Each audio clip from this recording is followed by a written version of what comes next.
Good day. Thank you for joining us for today's news. If you find this helpful, please consider subscribing. We're here every day with calm, clear updates, just for you. In a tragic case in Christchurch, a man named Nicholas McKee killed his mother Beverly with a sword before taking his own life. The coroner's report revealed that Beverly, who suffered from dementia, had been entirely dependent on her son for daily care.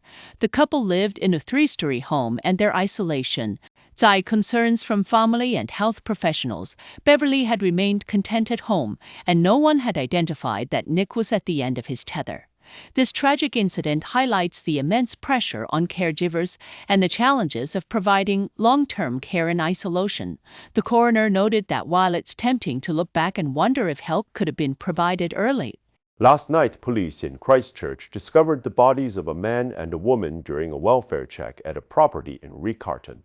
The scene was immediately cordoned off, and specialist teams are now working to identify the victims and determine the cause of death. Authorities are not seeking any other. The local community has been left in shock, and police have thanked the public for their assistance. As forensic teams continue their work, the full story behind this tragic event remains unclear, but the incident has raised urgent questions about safety in private homes and the need for community vigilance. Israeli Prime Minister Benjamin Netanyahu is reportedly considering a full military takeover of Gaza. According to recent reports, this comes as the 22-month war in the region continues to escalate.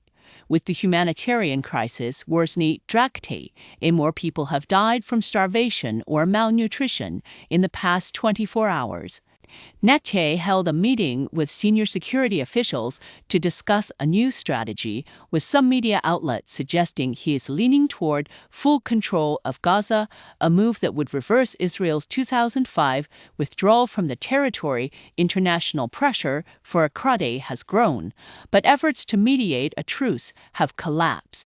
Meanwhile, Hamas released a video showing one of the remaining hostages in a state of severe emaciation, sparking outrage across Israel and globally. The situation remains tense, with the international community in Gaza. A climate activist has claimed that a worker at the Stockton mine fired a shotgun to scare him during a protest. The activist, Timothy Tapticus, says he saw a person in a Bathurst Resources uniforming warning shots to drive the protesters away. The mining company, however, has denied the claim. Meanwhile, the mine has been forced to transport coal by truck, costing the company over $270,000.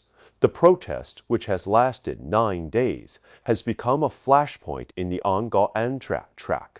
Tapticus argues that the mine's expansion poses a sinking point.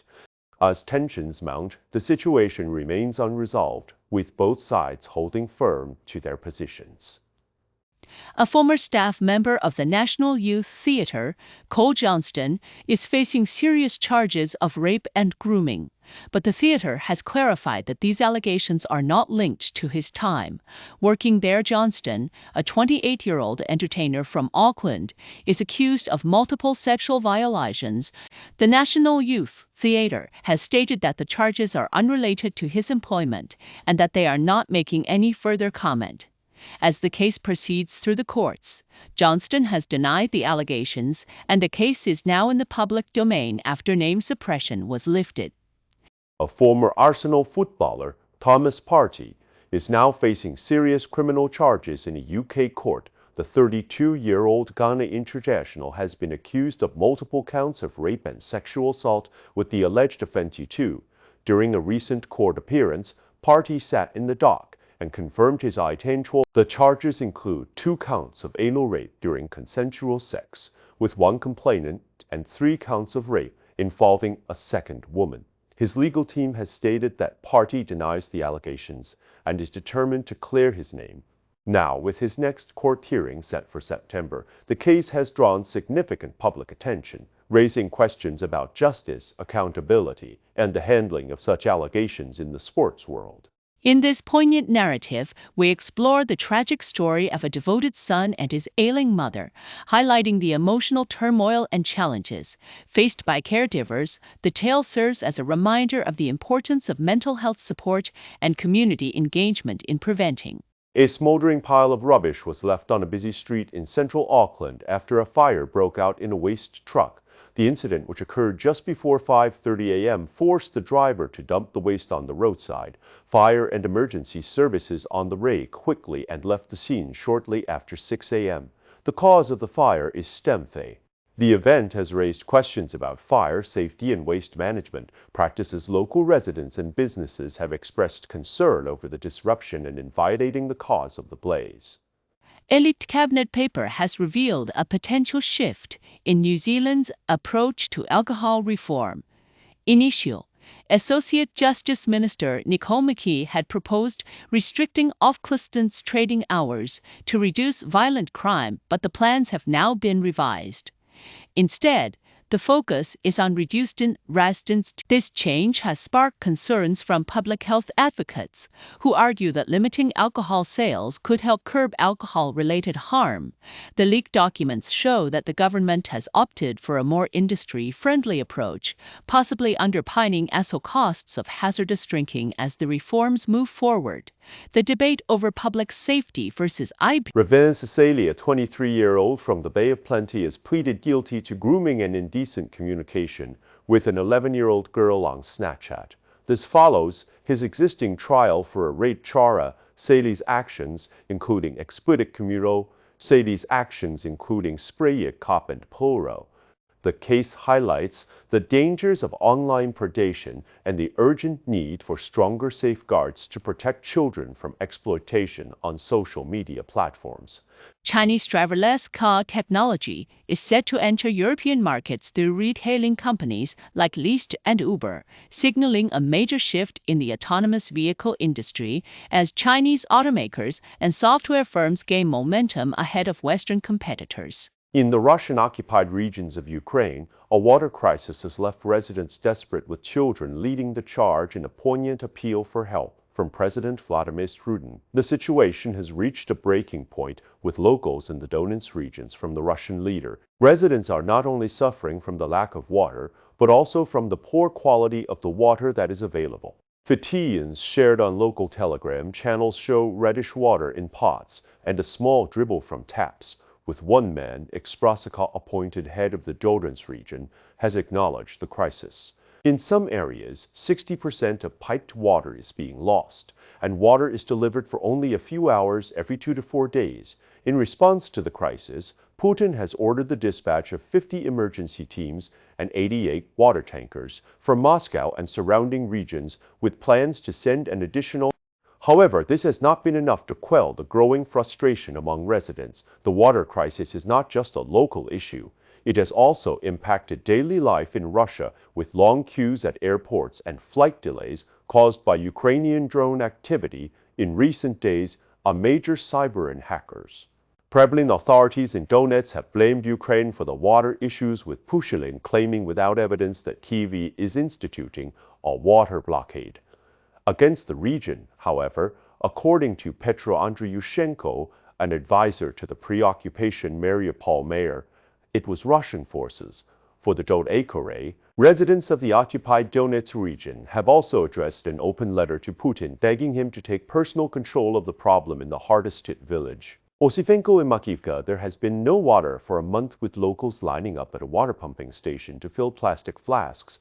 As the crisis continues, the Russian government has attempted to manage public discontent over the water shortage through propaganda and automated counts on true side. The efforts made by both Russian and Ukrainian authorities, the water crisis in the Donetsk region remains a pressing issue with no immediate solution. Particularly the children serves as a stark reminder of the human cost of the ongoing conflict. Erectile dysfunction is a common issue that affects many men. It can be caused by various factors, including physical health, psychological stress, and lifestyle, therial, treacher, Trajan, and Orphanatus Theory Eiffel Pastor. A leaked cabinet paper has exposed a potential U-turn in New Zealand's approach to alcohol sales reform. Associate Justice Minister Nicole McKee had initially proposed, has since shifted focus to easing regulatory burdens. as the reform now prioritizes intraoperated harms. The proposed changes aim to make it easier for businesses to operate and reduce red tape, but health advocates warn that this shift could undermine efforts to curb alcohol harm, which costs the country $9.1 billion annually. The revised reforms are set for discussion in a cabinet committee, raising concerns about the balance. New Zealand businesses owe over $1.4 billion in unpaid tax, revealing deep financial strain across the economy. This staggering debt, mainly in GST and PAYE, highlights a growing crisis that could lead to collateral damage for other creditors. Construction and real estate sector lead in unpaid obligations, with inland rail experts warn that failing to address these debts could have serious consequences, not just for the government, but for other businesses and workers. Deloitte and economists stress the need for action, urging struggling businesses to seek help and avoid legal and ethical breaches. The call for stronger enforcement and support call for stronger.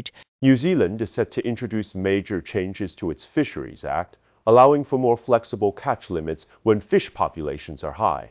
The reforms announced by Oceans and Fisheries Minister Shane Jones. This move is intended to protect fishers from public scrutiny and potential misuse of sensitive footage. The changes also give fishers more discretion in deciding it's properly monitored. While the reforms promise economic benefits, environmental groups remain cautious about the impact on marine biofuel. As the proposal moves forward, the balance between industry, growth, and conservation will be a key focus. New Zealand's government is facing fierce criticism over plans to amend the Marine and Coastal Area Act, which could make it harder for Maori to claim customary marine title. Former Attorney General Chris Finlayson called the move foolish and extremely harmful to race relations, accusing the government of breaking a 2010 agreement with the Maori Party. Prime Minister Christopher Luxon, however, argued that the changes would restore the law's original intent and achieve a better balance of rights for all New Zealanders. The proposed amendments aim to tighten the legal test for proving customary, sparked backlash from Maori leaders and the Waitangi Tribunal, which warned the government was prioritising Pobi. Under the sweltering heat of Jeddah, the Tall Blacks delivered a scorching fourth-quarter performance that secured a 178 victory against Iraq in their opening match of the FIBA Asia Cup 2025. The game was played in temperatures of 39 degrees Celsius, a challenge that seemed to only sharpen the focus. Early on, the Tall Blacks guards, led by Mojave King-Taylor, Pritt and Flynn Cameron, set the tone with a blistering start. However, the second quarter brought a test of resilience as Iraq mounted a strong comeback. Despite this, the Tall Blacks showed their character, fighting hard in the third quarter, with Pritt scoring Sapor. The fourth quarter was a masterclass in dominance, with the Tall Blacks sealing the victory with a commanding display of teamwork and intensity. The Tall Blacks will now face the Philippines in their next match. UFC fighter Dan Hooker is stepping up the controversy with plans for a new backyard brawl, this time inviting convicted criminals to compete for a $50,000 prize. The event, set to take place in Christchurch, has already drawn attention with over 24,000 likes on social media. Hooker claims the fights are respectful and legal, emphasizing that participants wear MMA gloves and that the event is organized by experienced combat sports professionals. However, the involvement of convicted criminals has raised concerns among legal experts, and the public funding for the prize comes from a social media influencer. As the date approaches, the debate over the legality and morality of Hooker's backyard brawls continues to grow. In a world increasingly dominated by digital transactions, many New Zealanders are quietly holding onto cash for reasons ranging from emergency saving to giving to the less fortunate. The Reserve Bank is copting a survey to understand how people use, store, and spend cash as its Lake Sharon Wilson use it to help the homeless. Shopkeepers are finding it harder to manage cash, especially in areas with fewer banks. Meanwhile, educators are concerned about the impact of cash's decline on children's financial literacy, as the reserve banks still rely on it being increasingly important. Global stock markets are on the rise as investors bet the Federal Reserve will cut interest rates next month, despite concerns over the U.S. economy and Donald Trump's tariffs. A weaker than expected July jobs report has fueled speculation of a 25 basis point rate cut in September, with some even expecting a lie jobs. Markets like Tokyo, Hong Kong, and London saw gains, but not all analysts are convinced the Fed will act as aggressively as the markets suggest. While some see rate cuts as a stimulus, others warn of deeper risks if the economy deteriorates further, with trade tensions and crucial in determining the Fed's next move and its impact on global pots. The New Zealand share market bounced back on Tuesday, fueled by a strong lead from the U.S. markets and a shift in global investor sentiment. The S&P NZ PAX 50 index climbed 1.52%, with Fisher and Paykel Halter leading the charge. Mainfreight and Infratil also saw gains, while Gentrack Group faced losses amid investor concerns. Analysts suggest the cyclical recovery is underway, with rate cuts and improved consumption expected to drive further growth in the coming months.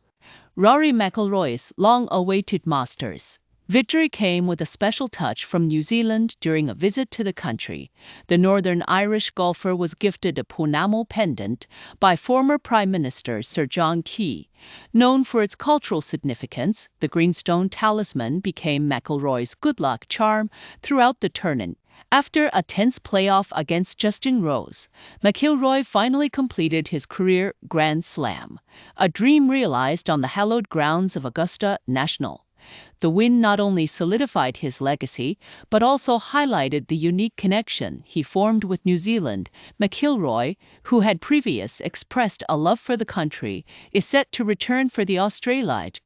Meanwhile, Kiwi golfer Ryan Fox also confirmed his return to play in Australia, emphasizing the growing bond between international golfers and the Australasian golf scene. In 2025, New Zealand's wine industry continues to shine with a diverse array of winemakers and wineries, leading the way in sustainability, natural winemaking and sparkling production. From the Inimakit blind is as bright and diverse as the landscapes it comes from. Standouts include 1,000 Gods, the Lara, Oraterra, and Tantalus estate, each contributing uniquely to the global wine scene. Two Rotorua cafes, Lime Cafe and Capers Cafe and Store, have made it to the finals of the 2025 Great New Zealand Toasty Takeover. Their innovative entries, such as the Hogget Stock in Spelt and Braised Birria Brotha, are competing for the title of New Zealand's Best Toasty Maker. The competition highlights the city's reputation as a toasty hub, with over 200 entries this year and a highly competitive judging process. In this article, we explore the luxurious penthouse experience at the Carlin in Queenstown, New Zealand, from the breathtaking views to the advanced technology and personalized concierge service. This is a stay designed for the discerning traveler model, allowing guests to invest in luxury while enjoying the benefits. Seville, Spain is a city of rich history, vibrant culture, and mouthwatering cuisine. From the majestic Royal Alcazar to the lively tapas bars of Triana, Seville offers a unique blend of old-world charm and modern flair. Whether you're exploring its UNESCO-listed, savoring local delicacies, or watching a passion flamenco performance. In Opotiki, a unique building program is changing the lives of students who have struggled in traditional school settings. The Eastern Bay Trades Academy offers a hands-on learning experience, combining construction work with agriculture. For some, this program has opened up new opportunities and a sense of purpose. The initiative has also faced challenges, but by adapting and selling homes, Prader John Gilmore and Steve Mahi hope to expand the model nationwide, giving more students the chance to learn a trade while completing their avenues to thrive on. Residents in South Otago are calling for urgent flood prevention action as the threat of rising waters looms over their communities. The Clutha River, known as Mata'ao, has a long history of flooding, leaving homes, businesses, and farmland vulnerable. Local farmers and families are growing increasingly frustrated with the lack of rivers in Medding. The Otago Regional Council has begun developing an adaptation strategy to help communities prepare for future risks. However, residents like Dave Ender and Thomas Marshall are urging the council to take immediate action. They emphasize that the region's unique geography, with the Clutha River, fed by alpine lakes, makes while the council is working on long-term solutions, locals are demanding more immediate efforts to ensure their safety and livelihoods. With the final strategy still a few years away, the council is asking residents to get involved in shaping the future of their communities. A quarter of all tenant applications to the Tenancy Tribunal involve concerns about healthy home standards. Since July 2024, all rental properties in New Zealand must meet minimum heating, ventilation, and insulacy requirements. While industry experts say most land chapso, applications to the tribunal have risen sharply with over 29,000 cases. In 2024, some experts say the increase may be due to more people renting, while others point to a lack of understanding. Of the standards, the tribunal has introduced full hearings. Besides, the challenges remain, with tenants often feeling powerless against landlords and misinformation circulating in the rental market. That's all for today's news. We appreciate your time. If you enjoyed this update, please consider subscribing. Your support helps us keep going.